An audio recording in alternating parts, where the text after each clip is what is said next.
You wait here. I'll go and see Mr. Drysdale. Letter to Mrs. Radner Fenwick.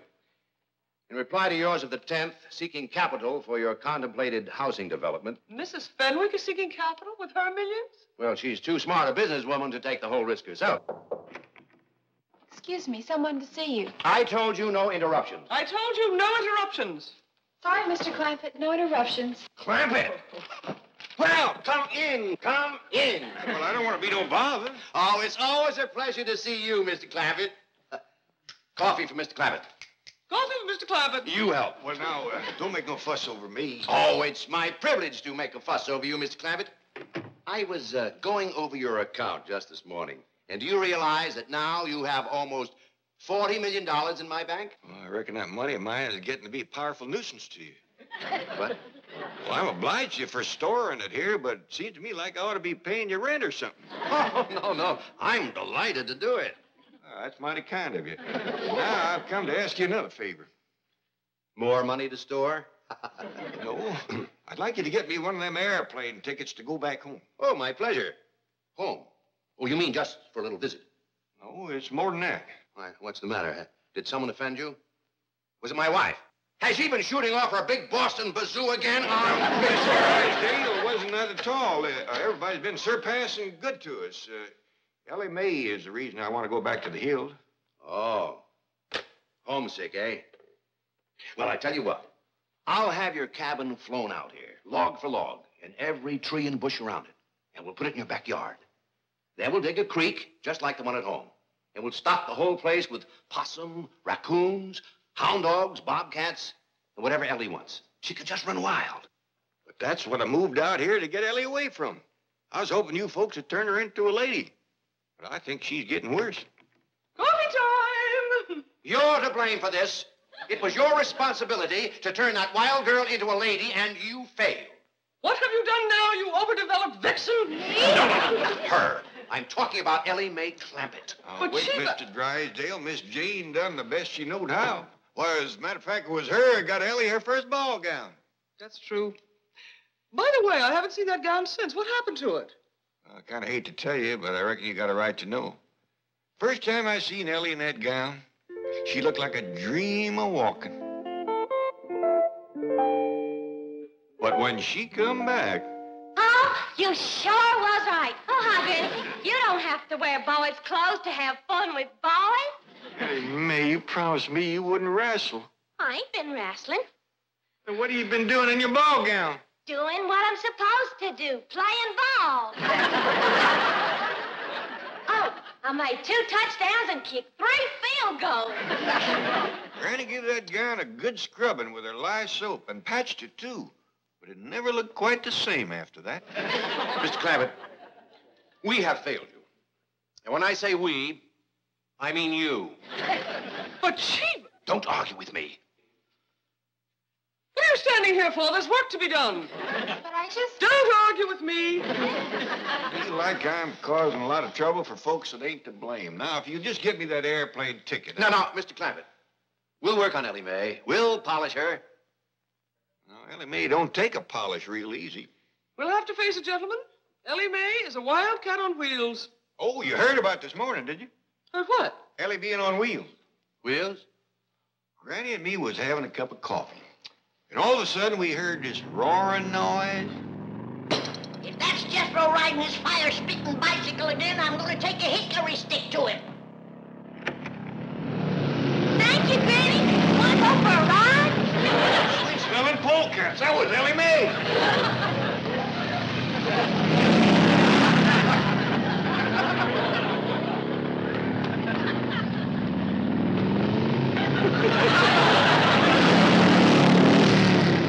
Shut that door, Jed. I'll cut through this way and snatch her off that contraption and paddle her bitches. Ready, carry her away! No, I won't! Hold on, Granny, I'm coming. I never would have caught her if she hadn't rode that thing into the cement pond. Oh, poor Granny. When I pulled her out, she was madder than a wet hen. Wetter, too. Right then, her and me decided that what Ellie needed was a full-time mom. You mean you're getting married? Oh, I got to, for Ellie's sake. That's the reason I need that airplane ticket. I'm fixing to go home and court myself a hill woman. Well, how about a Beverly Hill woman? Oh, these fine city women wouldn't look twice at a grizzled up old mountain goat like me. Oh, what are you talking about? Mr. Clampett, you are one of the most eligible bachelors in this entire city. When word gets out that J.D. Clampett is seeking a bride, there will be women beating down your door. Might be a good test for him. It'd take a strong one to handle Ellie. That's the reason I think I'd best do my courting back home, and the quicker the better. No. Let me take care of everything. I guarantee I will find the woman right here in Beverly Hills. And today. Well, that's mighty nice of you. My pleasure. Thank you.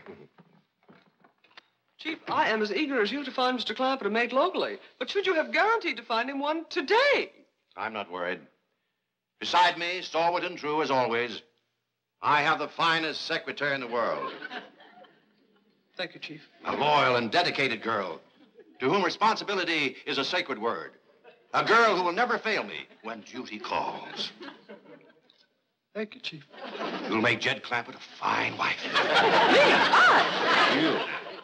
But, Chief, I promised to Jethro. Oh? Who promised you? Me? I? Excuse me, Mr. Drysdale. Hey, what about her? Oh, she's too young for Mr. Clampett. I mean for Jethro. You're for Mr. Clampett. What is it, Janet? The guard downstairs just phoned to say that Mrs. Radnor Fenwick is on her way up to see you. Oh, yes. It must be about that new housing development. Hey, wait a minute. She's a widow. Chief, Mrs. Fenwick and Mr. Clampett have absolutely nothing in common. Are you kidding? They've got $100 million in common. And if I can get them together, I can have it all right here in my bank. I'm looking for the office of the president. Mr. Plysdale or Skyrsdale or something. Welcome. Oh, you're Mr. Plysdale. At your service, madam. Very well, Beasley. Bring in the maps and the blueprints. Let me take your money. Mink.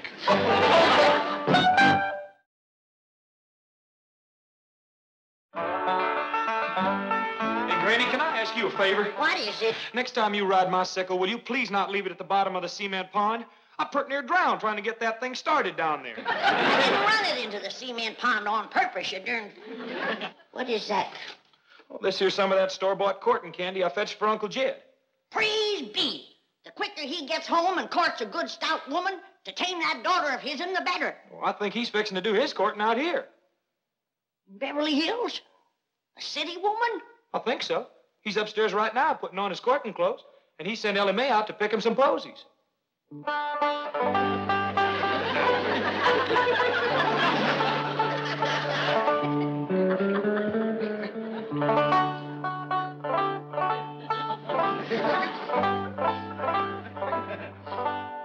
Howdy do, ma'am. My name is Jed Clampett, and Mr. Drysdale, my neighbor, says you're prime for a little courting. I brung the guitar, and if we can set in your porch swing out yonder, I'll take a crack at serenading you. Excuse me, ma'am. I ain't done no active serenading and courting in nigh on to 20 years.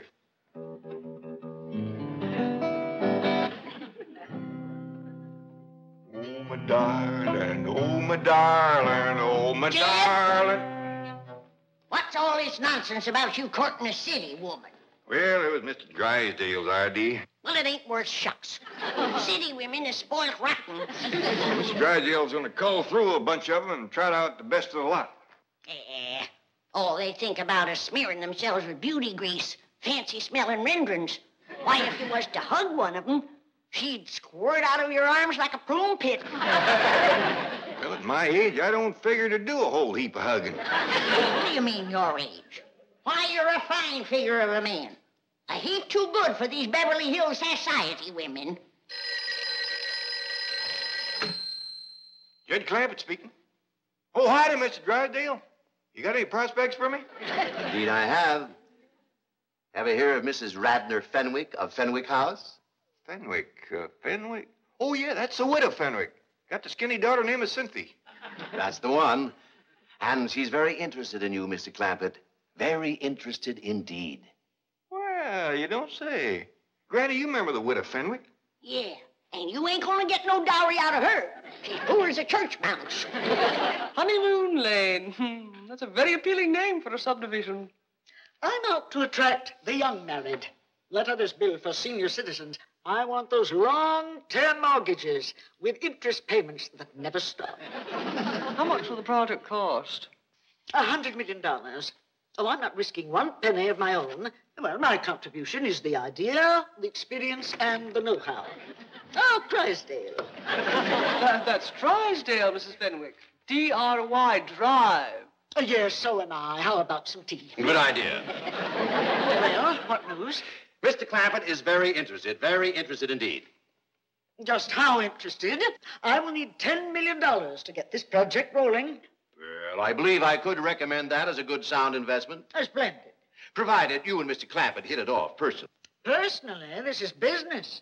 Well, Mr. Clampett is that kind of man.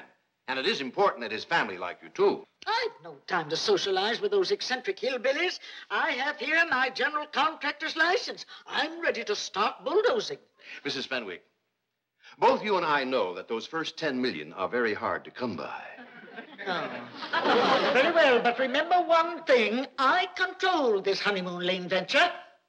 I'm not having anyone tell me what to do with their money. Jim, I still say that you ought to go back home to do your courting, where the woman could bring you a dowry. You can bet dollars to dumplings that Widow Fenwick ain't gonna come through that door leading no big fat sow. Well, now, Granny, a dowry ain't everything. The widow's got experience. She raised a daughter of her own. You remember Skinny Cynthia? I do. Here's your courting candy, Uncle Jed. Oh, thank you, Jethro. Put it in the truck and put my guitar in there, too. Because Ellie fetches my flowers, I want you to drive me over to the Widow Fenwick's. Is that who you're going to court? That's what I'm starting with. Well, Uncle Jed, now that you're here in Beverly Hills, why don't you court one of them Hollywood movie stars? Well, if things don't work out with the widow, I might just ask Mr. Drysdale, can he fix it so I can meet Lillian Gish? Maybe even Mary Pickford. Now you're talking dowry. I bet you that Mary Pickford is good for a herd of milk cows and a barn full of setting hens. Look out, Granny! Here comes Ellie with my flowers. There's your flowers, Paul. Kid, I don't care who you court, but get to courting. I'm going to need help with that young'un and need it fast.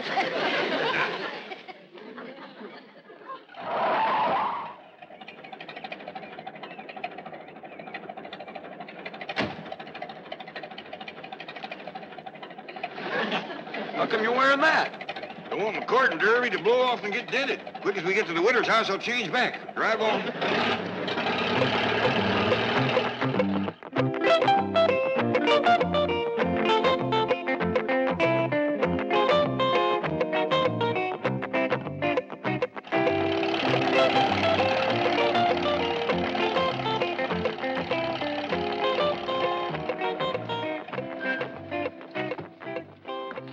Like they still living in this little house.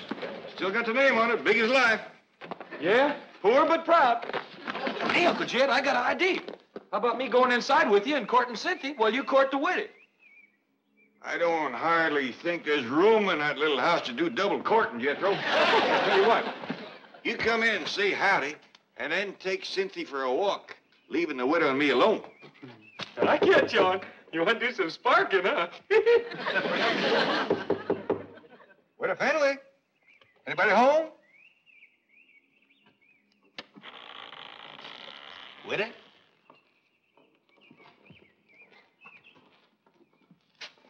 Don't appear to be nobody home.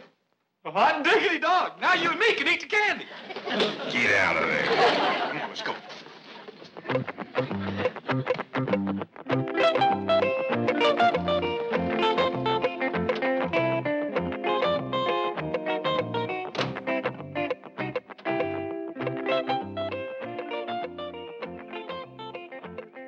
Do you wish the mink, madam? No. I think it's better psychology not to appear too affluent in front of these hill types. However, I will take blue chip. Ah, Helms always makes such a good impression. Wait in the car. I'll telephone if I need you. Very good, madam.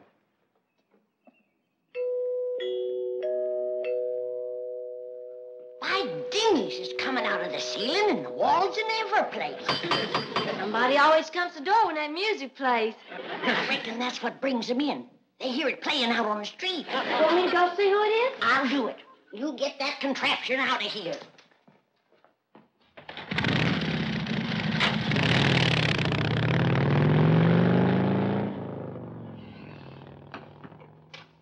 Well, Widow Fenwick, come in. How do you do? I see you managed to scrape up a dowry. Little lamb, ain't he? Oh, indeed he is. Well, he ain't much. But it shows your heart's in the right place. Come on out to the kitchen. We'll commence fattening him up.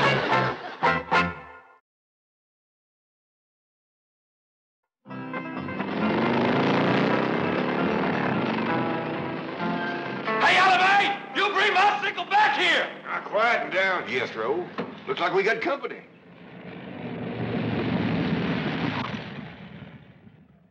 This ain't your sickle no more than it's mine. 'Tis so. It ain't neither. His.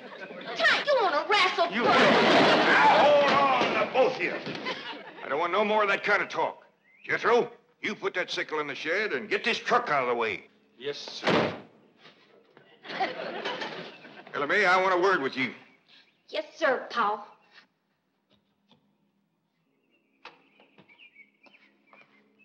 I'm fixing to court you them all. Not bad. Is that why the widow Fenwick done come over? She here? Sure is.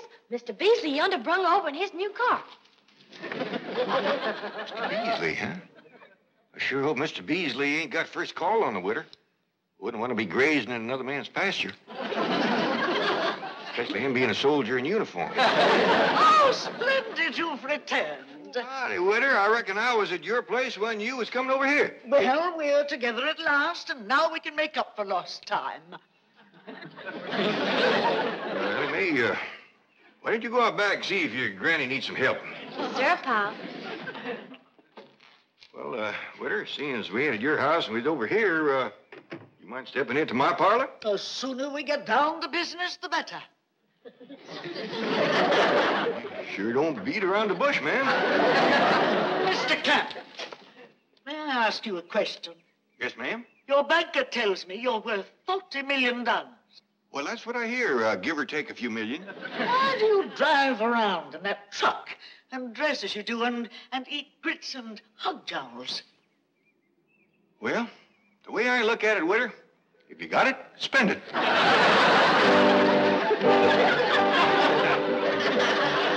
All right. Thank you. Well, Mrs. Fenwick crossed me up, went over to see Jed Clampett. I wanted to prepare him before she got there. Chief, you're a banker, not a matchmaker. Aren't you meddling where you don't belong? Any place where there's $100 million floating around, I belong. Oh, hello, Granny. Milburn Drysdale. Yes, may I speak to Mr. Clampett, please? No, you can't. He's in the parlor fixing to spark the widow. Bye. Well, I've heard of skin the cat, spin the bottle, but what is spark the widow? Spark the widow! You see, it's already working. Now, who says I'm not a matchmaker, eh? Come on, let's get over there and help. I smell money.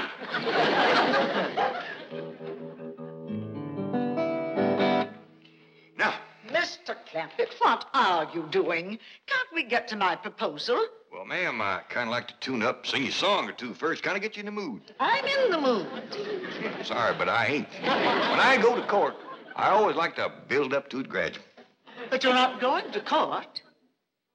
I ain't? No, there's no need for that. Once we reach an agreement, my lawyer can handle everything. Don't that kind of take the fun out of it? Mr. Clampett, I am not in this for fun. Now, look, I'll put my cards right on the table. You are the man I would like to have come with me into Honeymoon Lane. Well, thank you, ma'am. That's mighty flattering to an old goat like me. Nonsense, you have what I'm looking for. So now, what is it? Yes or no? Well, you kind of got me pushed into a corner, Widow. I thought I was going to be the one to do the asking, not the answering. Well, ask away. I have nothing to hide. But what are you in doubt about? Your banker likes what I have to offer. Dun & Bradstreet have given me their highest rating. And the city engineer has approved my construction. ain't doubting them, but them's things a man kind of likes to find out for himself. Clampett, I'm sorry to rush you, but time is money to me. There are several very wealthy men in this town that would jump at my proposal like that. But I like you. Now, I have the license, and I have the heavy equipment. Yeah, I reckon you do. All right, then. If you'll just answer yes, we can get started on Honeymoon Lane today. Now, what do you say? Widow, ain't you being a mite pushy? You're a darn tootin' she is. And if she's this pushy, flat-busted broke, thinks what she'll be when she gets her hands on your money. Did I hear you use the term broke in referring to me? I did. You might be as proud as a peacock, but you're as poor as Job's turkey, and you know it. My dear, quaint little woman, I am Mrs. Radnor Fenwick of Fenwick House. That home alone cost me $3 million. For that little place?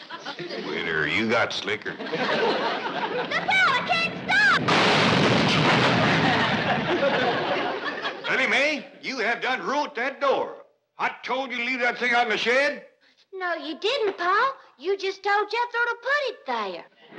Widow, I know you ain't one to beat around the bush, and I'm going to speak plain myself. That young'un of mine is going to take a heap of taming. Are you willing? Are you kidding? It'll be your job if and when you're her ma.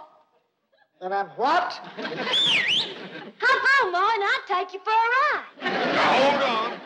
The widow ain't your ma unless we get proper married. Married? You and me? Well, I don't hardly think we can get to Honeymoon Lane without it. Mr. Clampett, I once said I would do anything for enough money.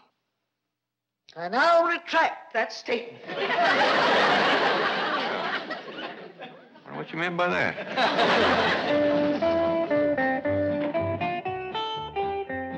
Mrs. Fenwick is still here. That's a good sign. She and Jed must be hitting it off. Ah, Mrs. Fenwick. Out of my way, dry pail. Did something go wrong? Everything. That hillbilly untouchable wants to marry me. What? Me! You can't blame him, Mrs. Fenwick. You're a ravishingly beautiful, devastatingly seductive woman. You are intoxicated. Just a minute, Widow Fenwick. Oh, my darling, I almost left you come to my arms. I'm sorry, Widow. I just don't think we'd hit it off. Here's your dowry back. Widow Fenwick, sometimes the happiness we're looking for is right in our own backyard. Now, you take Mr. Beasley there. Thank you, I shall. Quickly, Beasley, take me home. Oh, it's just all so confusing. Kind of a skimpy dowry, but don't set too much store by that. How long you been in the service? 15 years, sir. That long, huh? Well, maybe now with a good woman behind you, you'll soon have some stripes on them sleeves. World of happiness to the both of you.